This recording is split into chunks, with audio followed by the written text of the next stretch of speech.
This is the most common training split fighters will gravitate towards when they start adding resistance training to complement their fight training. I mean, they're easy to find. You just pick up Arnold Schwarzenegger's book, you just search online for training routines. Everything typically comes down or is geared towards bodybuilding or aesthetic training programs. And typically these are in the form of body part splits, the most popular just being quote unquote a bro split, which is chest, back, legs, shoulders, arms, all done each day of the week. So you're training 5 days a week for each muscle group. Now there are inherent problems with this approach to training when your goal is sports performance. And even if your goal is to gain muscle for combat sports, you're still gonna run into problems using a split like this. So let me break that down for you and what you can do instead. In fact, I actually detail everything of what you should do instead. In the description, there's 2 links in there, the Jiu-Jitsu and the MMA strength conditioning blueprints. They're both free, and it will cover exactly how to structure your strength and conditioning. But first, here's why bro splits or body part splits should not be part of your training as a fighter. The first one is it just takes too much time. You have to spend 5 days a week in the gym to be able to hit each body part within that body part split. Even if you condensed it and tried to do more muscle groups in one session, your session's gonna take even longer than it would. Plus, you're still doing at least 4 days a week in the gym, which is not necessary, especially if you have high technical training loads and trying to be a competitive fighter. At max, you should be doing 3 times a week in the gym for your strength training. Typically 2 times a week is better if you have very high technical training loads. If you're just doing jiu-jitsu 3 times a week, for example, you can ignore that advice. The second problem with the body part split is it's too much volume and too much frequency. So we talked about how it's typically spanned over 5 days in the week, too much time in the gym, and the volume you're getting in these splits is astronomical compared to a full body, upper lower body, and other split variation. Because you're only training 1 or 2 muscle groups within that session, your volume becomes far greater than it should be. Typically, for example, if you're doing a chest, and even if you're lumping triceps into that, you're doing at least 6 to 8 sets of chest, probably more, and then adding in more sets of triceps afterwards, even though they're involved in a lot of the chest exercises. And it's not just easy warm-up sets of chest, you're doing exercises that are approaching failure within these body part splits. Which leads me to my third point. Too much local muscular fatigue involved in these splits. Because you're only training those 1 or 2 muscle groups, they're the ones that take the fatigue going into your technical training.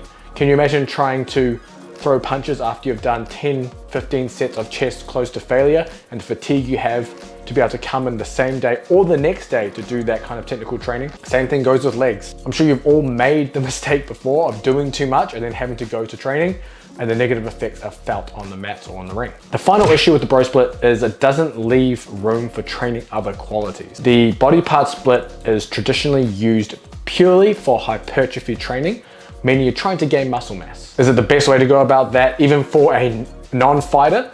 Probably not, but regardless, because the training is so geared towards hypertrophy, you don't have much room for anything else. And even if you tried to take a body part split or a bro split and add in things to make it quote unquote more athletic, there's just no way you could do it because it's so muscle group focused.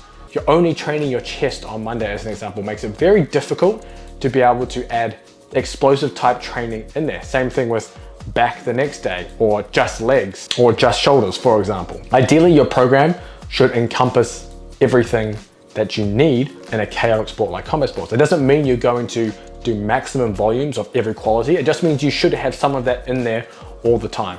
Whether that's in that one session or that's spread throughout the week, you need to have qualities, for example, reactive strength, explosive power, maximal strength, improving elastic abilities, moving heavy loads quickly. There's a lot you want to cover in there to get the adaptations that you want, and having a bro split isn't going to let you do that. Now, what if you wanted to gain muscle mass as a fighter, but perhaps you are out of camp, you're moving up a weight class, and you're wondering what kind of training program would work if it's not a bro split? Now, I actually have a program in the Sweet Times Fighting Underground specifically designed for helping you move up a weight class without losing speed. And that is the #1 goal when you're trying to do this. Many make the mistake of focusing purely on their hypertrophy, going on one of these bro splits.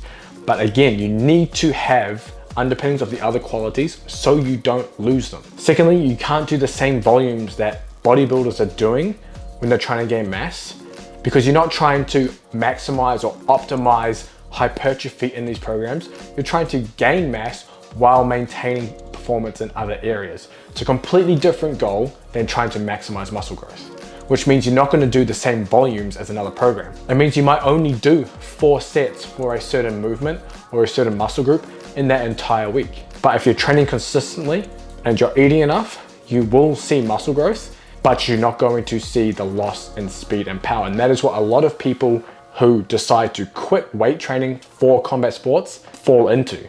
Doing programs like the Bro Split and then wondering why they're no longer fast. Maybe they feel like they've lost their mobility. Maybe they just feel beat up all the time.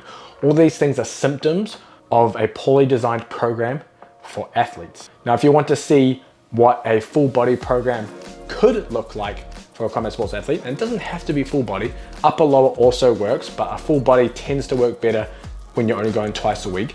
I actually have 2 videos here.